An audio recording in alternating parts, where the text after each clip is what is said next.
இறையேசுவில் பிரியமான சகோதர சகோதரிகளே, நமது ஆண்டவர் இயேசு கிறிஸ்துவுடைய திருப்பெயரால் உங்களுக்கும் உங்கள் குடும்பத்தில் இருக்கிற அனைவருக்கும் அன்பும் சமாதானமும் மகிழ்ச்சியும் உண்டாவதாக. அன்பு மிக்கவர்களே, அக்டோபர் மாதம் 5ஆம் தேதி தாயாம் திரு அவை பொது காலத்தினுடைய 27வது ஞாயிற்றுக்கிழமையை தான் இன்னைக்கு சிறப்பித்துக் கொண்டிருக்கிறது. அன்பு மிக்கவர்களே, இன்றைக்கு நமக்கு கொடுக்கப்பட்டிருக்கிற 3 விவிலிய வாசகங்களுமே நம்பிக்கை அல்லது விசுவாசம் என்கிற ஒரு உயரிய புண்ணியத்தை பற்றி தான் நமக்கு தெளிவாக எடுத்து சொல்லுகின்றன.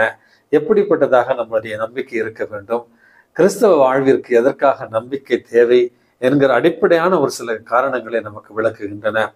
இன்றைக்கு நமக்கு கொடுக்கப்பட்டிருக்கிற முதல் வாசகமானது இறைவாக்கினர் அபக்கூக்கு புத்தகத்திலிருந்து கொடுக்கப்பட்டிருக்கிறது. 1வது அதிகாரம். அன்புமிக்கவர்களே, இந்த இறைவாக்கினர் அபக்கூக்கு இஸ்ரேல் மக்களுடைய ஒரு குரலாக ஒலிக்கிறார். இஸ்ரேல் மக்களுடைய அழுகையையும் இஸ்ரேல் மக்களுடைய ஏக்கத்தையும் இஸ்ரேல் மக்களுடைய இறைவனை நோக்கி ஒரு கூக்குரலுடைய ஒரு குரலாகவும் தான் இவருடைய குரல் ஒலிக்கிறது. இன்னும் எத்தனை காலம்தான் நீங்கள் எங்களுக்கு செவிமடுக்காமல் இருப்பீர்கள்? இன்னும் எத்தனை காலம்தான் எங்களுடைய அழுகுரல் உங்களுக்கு கேட்காமல் இருக்கும்? இந்த உலகத்துல இவ்வளவு துன்பங்கள், இவ்வளவு வன்முறை, இவ்வளவு கொடூரங்கள் நடந்து கொண்டு இருக்கின்றனவே, இன்னும் எத்தனை காலம் நீர் எங்களுக்கு செவிமடுக்காமல் இருப்பது போல இருப்பீர்? அப்படி என்று இறைவனை நோக்கிய ஒரு அங்கலாய்ப்பு, இறைவனை நோக்கிய ஒரு அழுகுரலாகத்தான் இந்த வாசகம் முதல் பகுதியில அமைகிறது. அன்புமிக்கவர்களே, இந்த செய்தியை கேட்டுக் கொண்டிருக்கிற ஒவ்வொரு சகோதர சகோதரிகளுடைய குடும்பத்திலும் இப்படிப்பட்ட ஒரு கேள்வி இருக்கலாம். ஏன் ஃபாதர், எங்க குடும்பத்துக்கு மட்டும் இப்படி நடக்குது? எத்தனை வருஷமா நாங்க கடவுள்கிட்ட இந்த ஒரு ஒரு ஒரு கருத்துக்காக வேண்டிக்கிட்டு இருக்கோம். ஏன் கடவுள் எங்களுடைய குரலுக்கு செவிமடுக்க மறுக்கிறார்? ஏன் கடவுள் எங்களை விட்டு வெகு தொலைவில் இருப்பது போல இருக்கிறது? ஏன் எங்க குடும்பத்திற்கு மட்டும் இப்படிப்பட்ட ஒரு துன்பத்தை கடவுள் கொடுக்கணும்? ஏன் என் மகனுக்கு மட்டும் கடவுள் இப்படி ஒரு கொடூரத்தை செய்யணும்? ஏன் என் மகளுக்கு மட்டும் இப்படிப்பட்ட ஒரு வாழ்க்கை அமையணும்? அல்லது எனக்கு மட்டும் தனிப்பட்ட வாழ்க்கையில, திருமணத்துல ஏன் இப்படி ஒரு கஷ்டத்தை கடவுள் கொடுக்கணும்?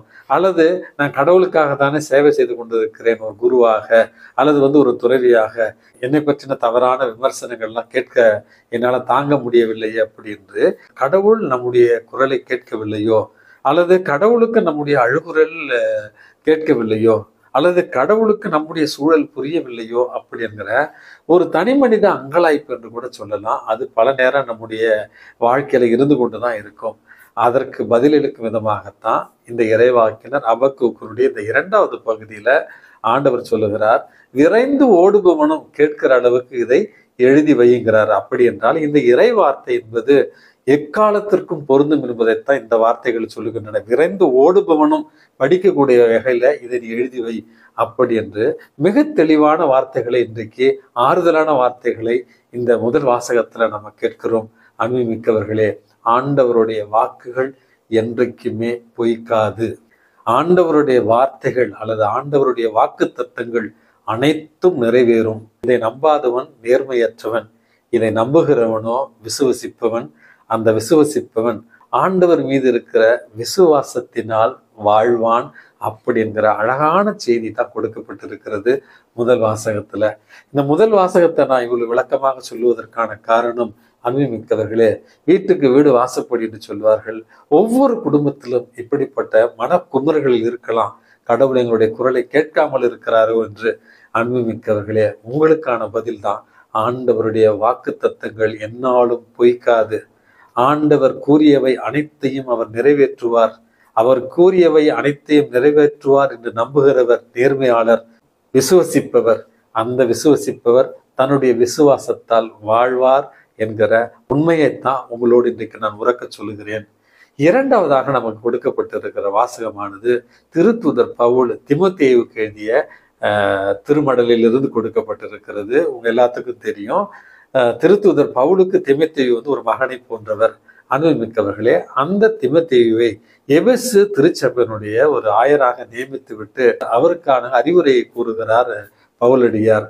அந்த அறிவுரையை ஒரே வார்த்தையில சொல்ல வேண்டும், இயேசுவின் மீது நம்பிக்கையும் அன்பும் விசுவாசமும் கொண்டிரு அப்படி என்கிற அறிவுரை தான். காரணம், இந்த உலகத்துல ஏகப்பட்ட பிரச்சனைகள், சிக்கல்கள், தேவையில்லாத குழப்பங்கள்லாம் இருக்கலாம். அந்த நேரத்துல எல்லாம் இயேசுவின் மீது கொண்டிருக்கிற நம்பிக்கையையும் அன்பையும் இழந்து விடாதே.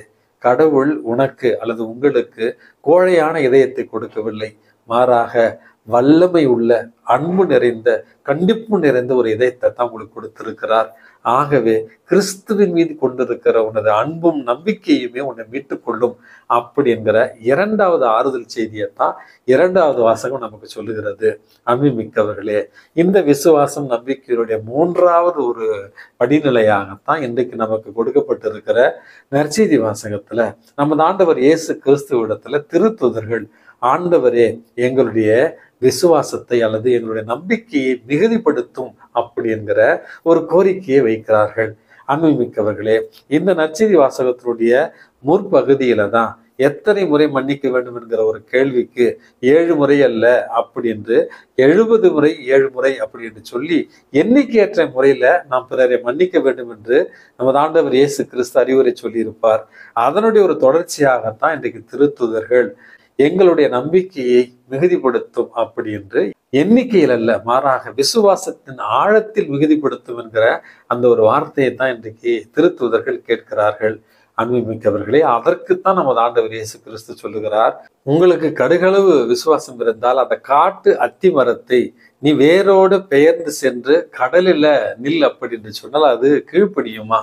அன்புமிக்கவர்களே, விசுவாசம் குறைந்த அளவு இருந்தாலும் அது தரத்தோடு, நிறைவாக, ஆழத்தோடு, உயிரோட்டம் உள்ள ஒரு விசுவாசமாக இருந்தால் நாம் இந்த மண்ணுலகில மகிழ்ச்சியாக வாழலாம் அப்படி என்கிற அழகான கருத்தை தான் இன்றைய நற்செய்தி வாசகம் நமக்கு கொண்டு வருகிறது. அன்புமிக்கவர்களே, துன்பங்கள் இருக்கலாம், ஏமாற்றங்கள் இருக்கலாம், அல்லது வாழ்க்கையில தொடர் தோல்விகள் கூட இருக்கலாம். எல்லாவற்றையும் செய்திருக்கிறோமே, எங்கள் கடமைகளை செய்திருக்கிறோமே. நற்செய்தி வாசகத்தினுடைய இரண்டாவது பகுதியில இந்த ஒரு செய்தி வருகிறது. பணியாளர் ஒருவர் வயலில வேலை செய்து விட்டு வீட்டிற்கு வருகிற நேரத்துல வீட்டு உரிமையாளர் முதலில் எனக்கு பணிவிடை செய்து விட்டு பிறகு நீ உண்டு குடிக்கலாம் என்று சொல்லுவார். ஏன் இந்த வீட்டு உரிமையாளர் என் மீது அக்கறையின்றி இருக்கிறார் என்று நினைக்க மாட்டார். காரணம், தன்னுடைய வேலையைத்தானே செய்கிறோம் என்று நம்முடைய இந்த விசுவாச வாழ்க்கையில இந்த பணியாளருக்குரிய விசுவாச மனப்பான்மை நமக்கு இருக்க வேண்டும். கடவுள் எனக்கு கொடுப்பதை கொடுக்கட்டும், கடவுள் எனக்கு செய்வதை செய்யட்டும், ஆனால் என்னுடைய விசுவாசத்திலிருந்து குன்றரமோ நான் குறைய மாட்டேன். ஆகவே என்னுடைய கடமையை நான் அன்றாடம் செய்வேன். கடவுளுடைய ஆசீர்வாதம் கிடைத்தால் மிகுதியாக இருக்கும், அதை நான் மகிழ்ச்சியாக ஏற்றுக்கொள்வேன் என்று நம்முடைய அன்றாட கடமைகளை செய்து விசுவாசத்துல உறுதியாக நின்றால் நாமும் இறைவனுடைய அந்த வாக்கு தத்தங்களை பெற்றவர்களாக வாழ்வோம் என்பதையும் இன்றைய வாசகங்கள் நமக்கு உறுதிப்படுத்துகின்றன. அன்புமிக்கவர்களே, 2 நாட்களுக்கு முன்பாக என்னுடைய கண்களை பணிக்க செய்த ஒரு காணொளியை பார்த்தேன். தமிழகத்துல தான் ஒரு வயதான பாட்டி தன்னுடைய கணவன் இறந்து விட்ட பிறகு அவரை அடக்கம் செய்வதற்கு கூட வழி இல்லாமல் தயங்கி நின்ற ஒரு நேரத்துல தான் இஸ்லாமிய சகோதரர்கள் ஒரு சில பேர் அவருக்கு அடக்கம் செய்வதற்காக செல்லுகிறார்கள். அடக்கம் செய்வதற்கு முன்பாக, ஏமா உங்களுக்கு குழந்தைகள்லாம் இல்லையா என்று கேட்ட நேரத்துல 2 மகன்கள் படித்து விட்டு சென்னையில நன்றாக வேலை செய்கிறார்கள். அவர்கள் இருவருக்குமே அப்பா இறந்துட்டாங்கன்னு நான் ஃபோன் பண்ணினேன். முதல்ல ஃபோன் எடுத்து செய்தி கேட்டுட்டு அதுக்கப்புறம் 2 பேருமே ஃபோனை சுவிட்ச் ஆஃப் பண்ணிட்டாங்க. 2 பேருமே ஃபோனை எடுக்கல. 2 நாள் ஆச்சு, அடக்கம் செய்யாம வைத்திருக்க முடியாது அப்படின்னு தயங்கி நின்ற நேரத்துல தான் நீங்க உதவி செஞ்சீங்க அப்படி என்று அந்த அம்மா கண்ணீரோடு சொல்லுகிற நேரத்துல அந்த இஸ்லாமிய சகோதரர்கள் அந்த பெண்ணுக்கு உதவி செய்து அந்த தந்தையினுடைய இறுதி சடங்கை அவர்கள் செய்து முடிக்கிறார்கள்.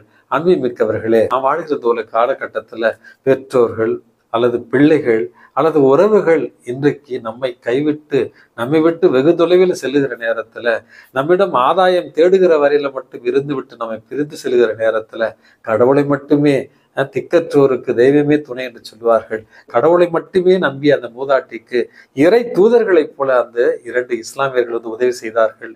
இதை ஒரு காணொலியில பார்க்கிற நேரத்துல இறைவன் உண்மையாகவே தன்னுடைய வாக்கு தத்தங்களின்படி உறுதியாக இருப்பவர். எப்படி ஆகிலும் இறை பிரசன்னம், இறை ஆசிர்வாதம், இறைவனுடைய பராமரிப்பு நம்மை வழி நடத்தும் என்கிற நம்பிக்கையில் குன்றாமல் இயேசுவின் மீது நம்பிக்கையும் இயேசுவின் மீது அன்பும் கொண்டு வாழ்ந்தால் நம்முடைய வாழ்வும் ஆசிர்வதிக்கப்பட்ட ஒரு வாழ்வாக இருக்கும் என்பதைத்தான் இன்றைய வாசகங்கள் நமக்கு சொல்லுகின்றன. ஆகவே அன்புமிக்கவர்களே, திக்கற்று இருப்பவர்களே, உதவியற்று இருப்பவர்களே, எங்களுக்கு உதவி எங்கிருந்து வரும் என்று ஏக்கத்தில் இருப்பவர்களே, இறைவன் சொல்லுகிற அழகான வசனம், என்னுடைய வாக்கு தத்தங்கள் என்றைக்குமே பொய்யாகாது.